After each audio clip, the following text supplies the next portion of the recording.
இப்படி திட்டத்துக்கு மேல திட்டம் போடுறதுல ஸ்வேதாவை அடிச்சுக்கிறதுக்கு ஆளே இல்ல. ஸ்வேதா இப்போ இவ்ளோ துணிச்சலா இருக்கிறத பாக்கும்போது எனக்கே ரொம்ப பயமா இருக்கு. அவளுக்கு உயிரை பத்தின பயம் கொஞ்சம் கூட இல்ல, உயிரை துச்சமா மதிக்கிறா. அப்படின்னா அவ கண்டிப்பா தீ மிதிச்சு மீண்டும் வந்துருவாளும் தான் எனக்கு பயமா இருக்கு. உயிருக்கு பயப்படுறவங்க தான் தப்பு பண்ண யோசிப்பாங்க. ஆனா அவ கண்டிப்பா ஏதோ ஏதோ ஒரு தப்பான திட்டத்தை மனசுல வச்சுக்கிட்டு தான் இப்ப வரைக்கும் தைரியமா தீ மிதிச்சிருவேன் திருப்பி திருப்பி சொல்லிக்கிட்டே இருக்கா. நாம அந்த திட்டம் என்னன்னு கண்டுபிடிச்சாதான் இதை தடுக்க முடியும். ஆனா நம்மளால இப்ப வரைக்கும் அதை கண்டுபிடிக்கவே முடியலையே. நாம இந்த விஷயத்துல தோத்து போனா அப்புறம் ரொம்ப பெரிய பிரச்சனை ஆயிடும். இப்போ என்ன நீ பண்றது? நாளைக்கு அவளை தீ மிதிக்க விடவே கூடாது. அப்படி மட்டும் விட்டா அதுல அவ ஜெயிச்சு முத்தரசன் மாமாவை தாலி கட்ட வச்சாலும் வச்சிடுவா. அத தடுக்கிறதுக்கு ஒரே வழி ஸ்வேதாவை தீ மிதிக்க விடாம பண்றதுதான். அதுக்கு ஏதாவது பிளான் வச்சிருக்கீங்களா? அதான் நானும் என்ன பண்ணலாம்னு யோசிச்சுட்டு இருக்கேன். என்கிட்ட ஒரு ஐடியா இருக்கு. இப்போ ஸ்வேதா ரூம்ல அசந்து தூங்கிட்டு இருப்பா. உள்ள போய் பெட்ஷீட்டை போட்டு அவளை கோழி அமுக்கிற மாதிரி அமுக்கி கட்டி தூக்கிட்டு போய் பழைய சாமா இருக்கும்ல அந்த இடத்துல அடைச்சு வச்சிடலாம். சாவிய பத்திரமா நம்ம கையில வச்சுப்போம். சோறு தண்ணி கொடுக்காம வச்சிருந்தா அவ திமிர அடக்கிடலாம். ஐயோ, நாளைக்கு அப்ப கோவில் அவளை எல்லாரும் தேடினாங்கன்னா? கண்டிப்பா தேடுவாங்க. தேடாம இருப்பாங்களா என்ன? எங்க ஸ்வேதான்னு ஒரே சேர்ந்து கேட்டா தீ மிதிக்கிறதுக்கு பயந்து ஓடி போயிட்டா. பேச்சு தாயோட உக்கிரம் இப்பதான் அவளுக்கு புரிஞ்சதுன்னு சொல்லி கதை கட்டி விட்டுருவோம். அப்ப நம்ம சொல்ற கதைய எல்லாரும் நம்புறதுக்கு ரெடியா இருப்பாங்க. ஸ்வேதா கர்ப்பம்னு கதை கட்டினா அது அத்தனையும் போயின்னு ஊர் மொத்தத்துக்கும் தெரிஞ்சதுக்கு அப்புறமா நம்ம அவளை அவுத்து விட்டுருவோம். எப்படி?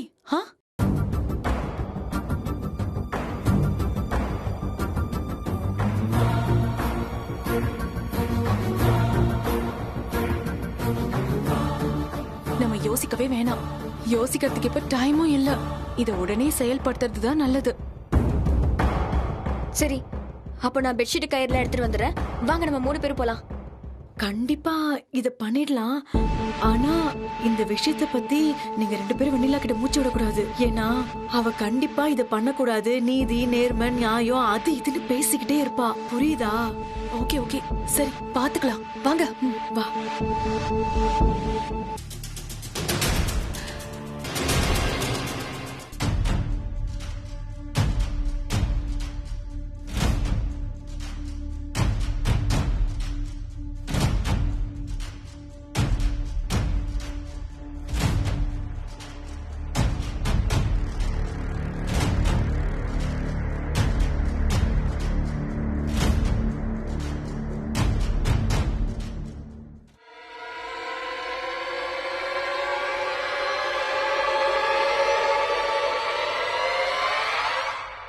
பண்றது பூரா அயோக்கியத்தானோ.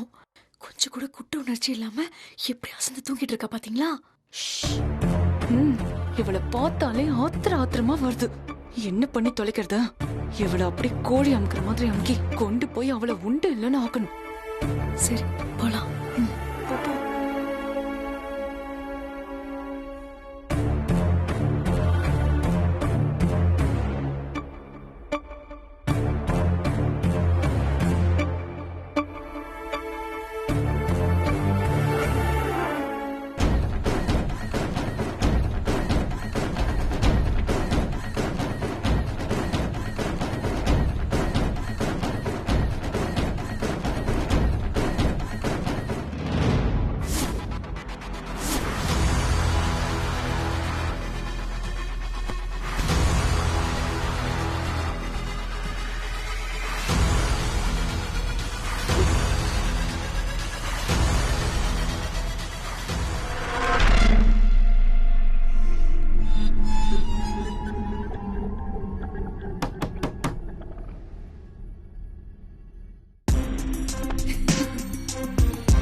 என்ன கேர்ள்ஸ், மூணு பேரும் பேய பார்த்த மாதிரி பயந்து நடுங்கிட்டு நிக்கிறீங்க?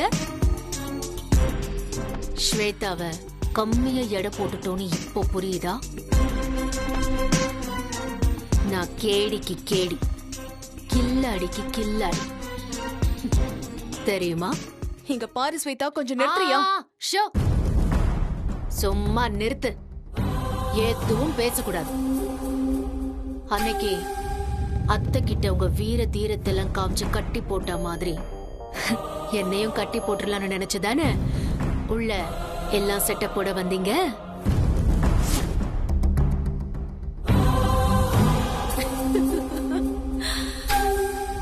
அப்போ உங்களுக்குள்ள பயம் வந்துருச்சு. எங்க இந்த ஸ்வேதா தைரியமா சொன்ன மாதிரியே தீ மிதிச்சு முத்தரச மாமா கையால எங்க அவ தாலி கட்ட வச்சிடுவாளோன்னு பயம் வந்துருச்சு.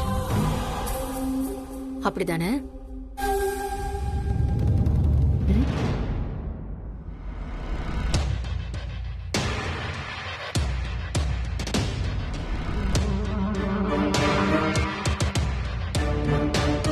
கயிறு, பெட்ஷீட்,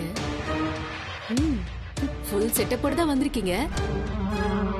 எப்படி அந்த பெட்ஷீட்டால என்ன போத்தி கயிறால என்ன கட்டி அப்படியே அழகா என்ன தூக்கிட்டு போறதுக்கு?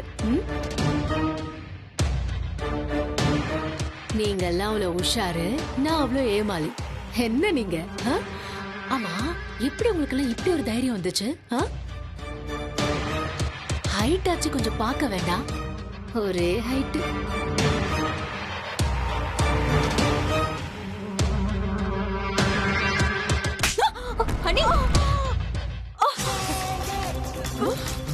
உனக்கு அவ்வளவு தைரியமா?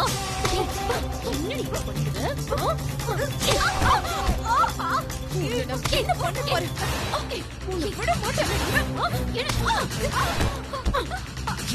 என்ன அடிக்க வரியா? எவ்வளவு திமிரு உங்களுக்கு எல்லாம் அவ்வளவு தைரியம் வந்துச்சா?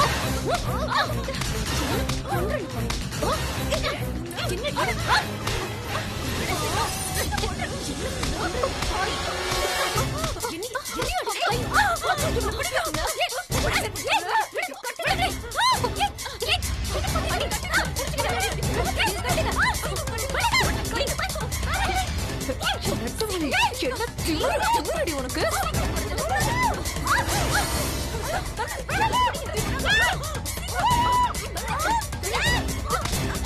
சீக்கிரம் காலை கட்டு, சீக்கிரம்.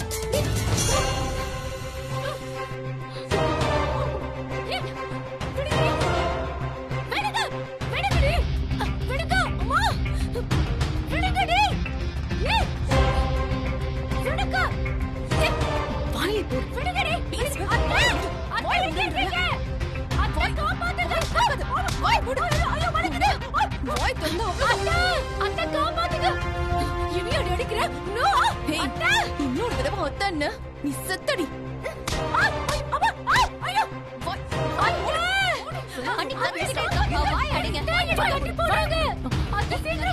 எங்க ஹைட்ட பத்தி பேசிச்சு. அத்தை அத்தை, உனக்கு யாரை காப்பாத்தீங்க? உன் திமிரெல்லாம் வேற என்ன வச்சுக்க. எவ்வளவு வாய் பேசின. எங்க மூணு பேரையும் நீ ஒரே ஆளா அடிக்கலான்னு பாக்குறியா? அதெல்லாம் நடக்கவே நடக்காது. எங்களை எல்லாம் நீ அடிக்கிறியா? அடிச்ச கையும் உடைச்சிருப்பேன். ஆனா அதெல்லாம் உனக்கு பத்தாதுடி. நாளைக்கு பூரா சோறு தண்ணி இல்லாம இங்கேயே கிடந்து சாவு. ஊர் முழுக்க நீ ஓடி போயிட்டேன்னு தகவலை பரப்ப போறோம். ஊர் மொத்தமும் அது நிஜம்னு நம்பிடும். நீ தீ மிதிக்கிற டைம் எல்லாம் தாண்டினதுக்கு அப்புறம் உன்னை அவுத்து விடுறோம். அதுக்கப்புறம் நீ என்ன சொன்னாலும் இந்த ஊரு நம்பாது. வாங்க நீ போலாம். இவ கிடக்குறா. சோறு தண்ணி இல்லாம சாவு. ஏய், உன்னெல்லாம் இப்படிதான் பழகும். அப்பதான் அடங்குவேன்.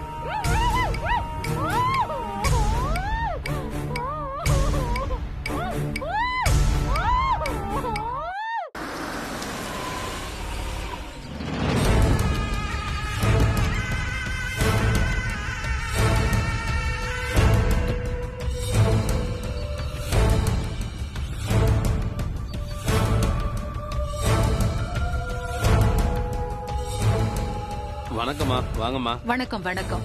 என்னம்மா இவ்வளவு சீக்கிரம் வந்துட்டீங்க? இல்ல, அந்த குண்டம் இறங்கறதுக்கு முன்னாடி சில விஷயங்கள் பண்ணணும். எங்க குடும்ப ஜோசியர் ஒருத்தர் அதெல்லாம் பண்ண சொல்லியிருக்காரு. அதுக்காக தான் வந்திருக்கோம். சொல்லுங்கம்மா. மருது அத கொடு.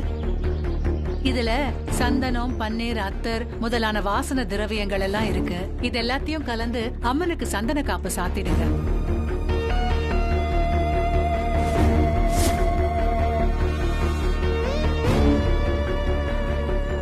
அம்மா, இது நம்ம பழக்கம் இல்லைங்களேம்மா. பேச்சு தாய்க்கு கறி விருந்து படைக்கிறது தானம்மா நம்ம பழக்கம். இல்ல பூசாரி ஐயா, ஆத்தா ஏற்கனவே உக்கிரமா இருக்கிறவ. சந்தனம், பன்னீர், அத்தரு எல்லாம் கலந்து ஆத்தா மேல பூசினா அந்த உக்கிரம் சாந்தமாகும். அதே மாதிரி இந்த வெண்ணெயையும் பேச்சு தாயோட கண்ணுல வச்சு அது மேல சந்தனத்தை பூசுங்க. என்னம்மா சொல்றீங்க? ஆத்தாவோட கண்ணை மறைக்க சொல்றீங்க? நீங்க சொன்னதை செஞ்சா ஆத்தாவோட பார்வை மறைஞ்சிருமா? ஆ, இதோ பாருங்க, நான் தான் சொன்னேன்ல, ஆத்தாவோட கண்ணு குளிரணும். ஏன்னா தீ மிதிக்க போற ஸ்வேதா கர்ப்பமா இருக்கா. ஆத்தாவோட உக்கிரமான பார்வை ஸ்வேதா மேல பட்டு கர்ப்பம் கலைஞ்சதுன்னா கோயிலுக்கு எவ்வளவு பெரிய தீட்டாகும் தெரியுமா? ஊருக்கே ஆகாம போயிடும். அவ கர்ப்பங்கிறத நிரூபிக்கிறதுக்கு தானே தீயே மிதிக்கிறா. அந்த நேரத்துல அவ கர்ப்பத்துக்கு பேச்சு தாயால பங்கம் வந்துச்சுன்னா அப்புறம் என்ன செய்யறது?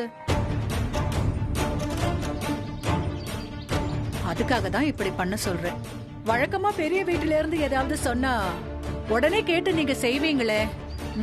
இப்ப ஏன் இவ்வளவு தூரம் சொல்றீங்க? ஆத்தா கண்ணு குளிரணும்னு தானே இத்தனையும் சொல்றேன். சரிங்கம்மா, புரியுதுமா எனக்கு. ஆனா பழக்கத்திலேயே இல்லாத விஷயத்த நம்ம முதலா பண்றோம். அந்த தீ மிதிக்கிற பொண்ணு சுவேதாவை ஞாபகம் வச்சுக்க சொல்லுங்கம்மா. அந்த பேச்சு தாய ஏமாத்தலான்னு மட்டும் யாரும் நினைக்க கூடாதுமா. ஐயோ, அத யாரு நினைப்பா? பேச்சு தாய பத்தி தெரியாதவங்களா எல்லாரும்? யாருக்கும் அப்படி எண்ணம் இல்ல.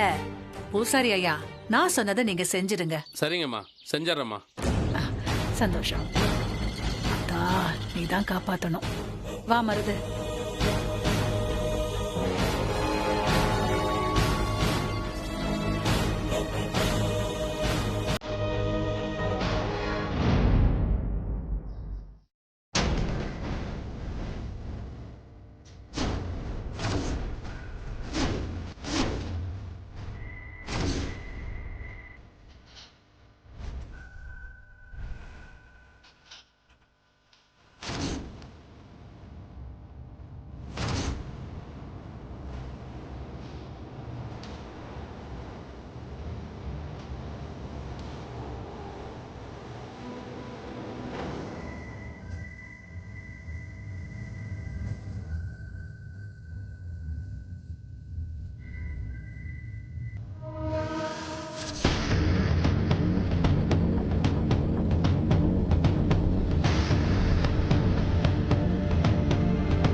ஐயா, பூக்குழி இறங்குறத ஆரம்பிச்சிடலாங்களா ஐயா? இல்ல பூசாரி, பூக்குழி இறங்க வேண்டிய ஸ்வேதாவை இன்னும் காணுமே. கொஞ்சம் இருங்க. சித்தி, ஸ்வேதா எங்க? பூக்குழி இறங்கணும்ல? ஸ்வேதாவை காலையில இருந்தே நான் பாக்கலப்பா. கோயிலுக்கு பூஜைக்காக வந்திருந்தேன். அதுக்கப்புறம் சில வேலையா வெளியே போயிட்டு மறுபடியும் இங்க நேரா வந்துட்டேன்ப்பா. நேத்து ராத்திரி கூட நேர்ல பார்த்தப்போ தீமிதி ஏற்பாடு பண்ணுங்க, நான் சரியான டைமுக்கு வந்துடுறேன்னு சொன்னாப்பா. மருது, நீ போன் பண்ணியா? நான் போன் பண்ணி பார்த்தம்மா, அவ போன் எடுக்கல. என்னன்னு தெரியலையே.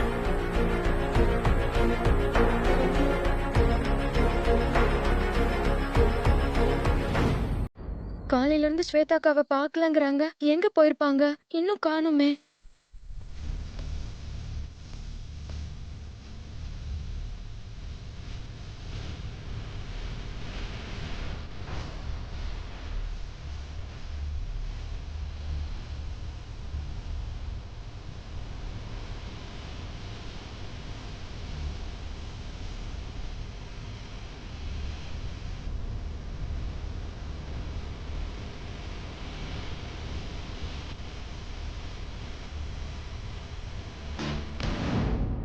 கேட்டியா கலை? காலையில இருந்து ஸ்வேதாக்காவை காணோங்கிறாங்க. எங்க போயிருப்பாங்க? இன்னும் காணுமே. எங்க போயிருப்பாங்க அவங்க? நைட் ஃபுல்லா யோசிச்சுட்டே இருந்திருப்பாங்க. உயிருக்கு பயந்து ஊரை விட்டே ஓடி போயிருப்பாங்கன்னு நினைக்கிறேன். சும்மா வாய்க்கு வந்து பொய்ய சொல்லிக்கிட்டு ஆத்தா கிட்ட அதை நிரூபிக்கலான்னு பார்த்தா ஆத்தா அதை அவ்வளவு சுலபமா விட்டுருவாளா? அதான் தலைமறைவா ஓடிட்டான்னு நினைக்கிறேன். ஏற்கனவே கல்யாணத்துல இருந்து தப்பிக்கிறதுக்கு கிளியா மாறினா, இப்போ தீமிதியில இருந்து தப்பிக்கிறதுக்கு மயிலா மாறி ஓடி போயிட்டாலோ என்னமோ, இல்ல கல்லாவே தன்னை மாத்திக்கிட்டாலோ என்னமோ, யாருக்கு தெரியும்? ஏய் என்ன கொஞ்ச நேரம் அவ லேட்டா வரான்னு தெரிஞ்சதும் கண்டபடி அது இதுன்னு பேசிக்கிட்டு இருக்கீங்க. நீங்க நினைக்கிற மாதிரி பயந்து ஓடி போற அளவுக்கு அவ ஒண்ணு கோழ கிடையாது. இன்னும் 5 நிமிஷத்துல அவ இங்க வந்து சேருவா.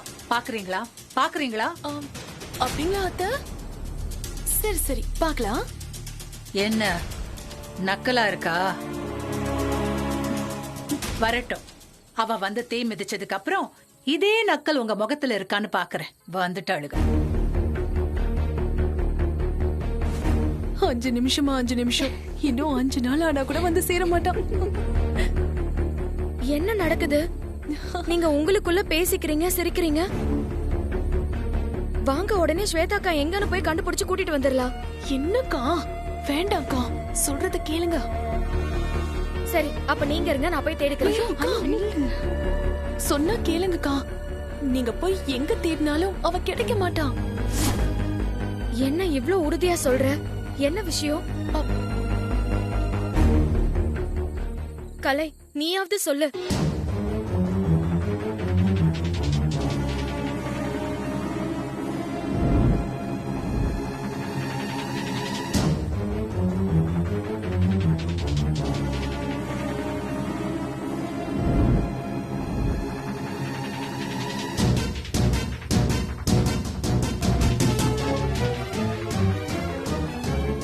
அண்ணி, நான் சொல்றேன் அண்ணி. ஜனனி, இப்ப பேசாம இருக்க போறியா இல்லையா? இதுக்கு மேல அண்ணி கிட்ட இருந்து மறைக்கிறது எனக்கு தப்புன்னு தோணுது. நான் சொல்லிடுறேனே. ஏய், என்ன மறைக்கிறேன் ஒளிக்கிறேன்னு உங்களுக்குள்ளேயே பேசிக்கிட்டு இருக்கீங்க? என்ன பண்ணீங்க? விஷயத்த சொல்லுங்க. முதல்ல நீங்க சத்தம் போடாம இருங்க அண்ணி.